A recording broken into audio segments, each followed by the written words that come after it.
Okay, I've been plugging away at this motor, and you can see I've got it on an engine stand now, and I started breaking it down. I've got started taking all the accessories off: water pump, fuel pump, valve covers, exhaust manifolds.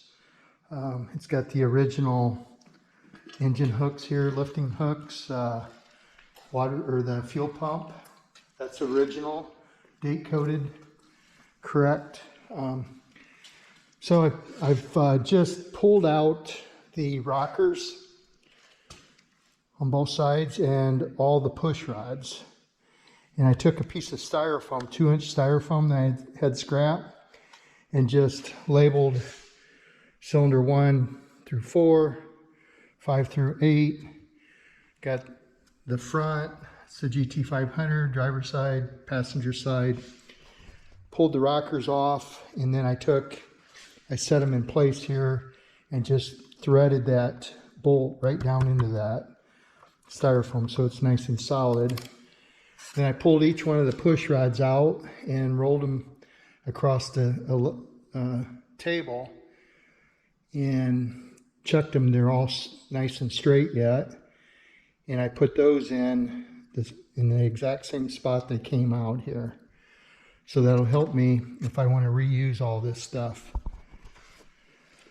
On the GT500 or 428 Cobra Jet, you can't get the intake off without pulling the push rods off, rockers and push rods, because it splits right here on the head, and there's where the push rods go through for those guys that have never done this before. So I've got all my bolts out on my intake, and I've got my engine hoist hooked to it. I'm going to pick this up, break it loose from the block, and work on the inside of it here.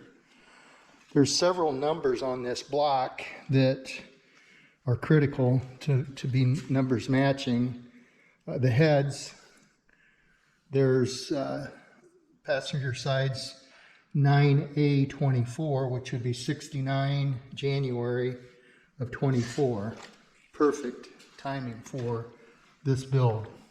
Over here, 9A29 is the cast date on that head. There's a date on the block. I'll turn it over and get that date.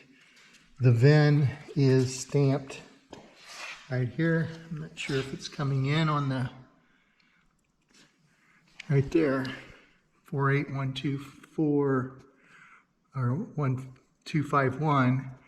I'm going to clean that up better so it's more visible with the camera.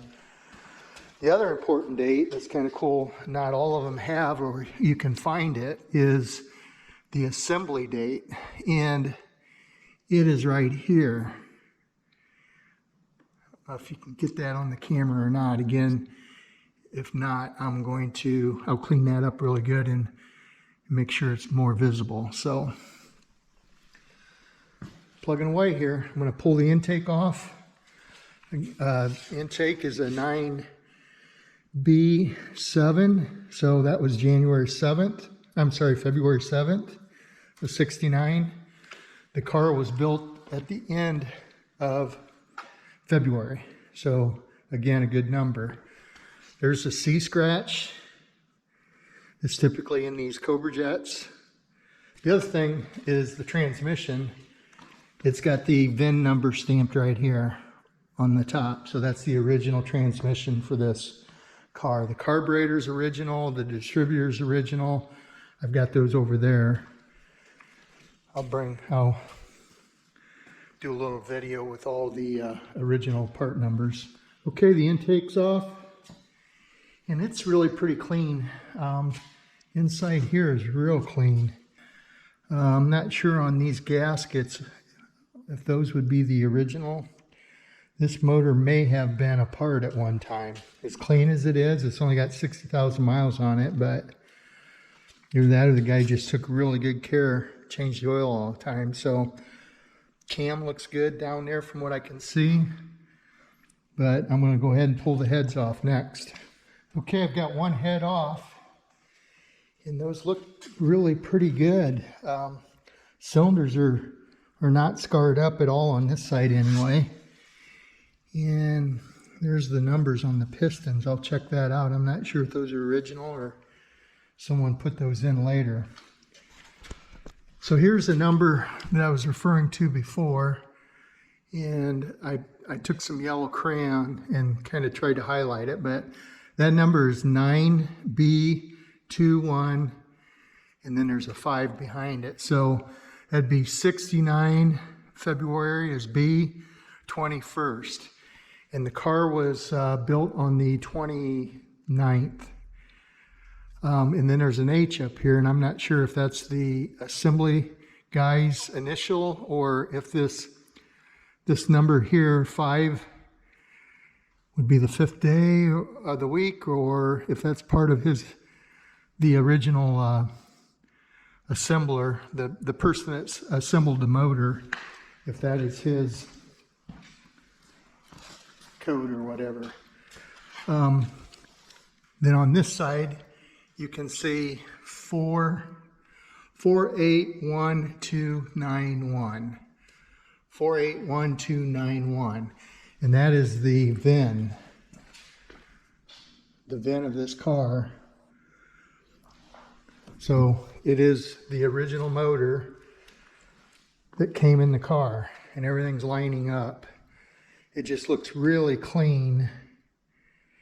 So I'm going to have someone that knows a little bit more about this look at it and tell me if he thinks that he'll know if these are original or if these were original pistons or not. So, and he'll also be able to tell me if that's an original gasket. Pull the other head off, then I'll take the oil pan off. Okay, there we go. It's all broke down, and I've got the oil pan off. Everything looks pretty good in there too. There's the date code for the block when it was casted, and that's 9B10. So that'd be February 10th, 1969. Lines up with everything else. So there's my heads, and I'm gonna take those parts to the machine shop. My buddy Rick's gonna redo those for me. So probably gonna be a month and a half or so before I get back to this project, but at that point, hopefully the motor's gonna be back from the machine shop. I'm gonna send the transmission over to Russ, have him rebuild it. Again, that's got the VIN right there. The VIN's stamped into it, and all numbers matching. So maybe in a month and a half, 2 months, I'll have this thing back on the road. Thanks for watching.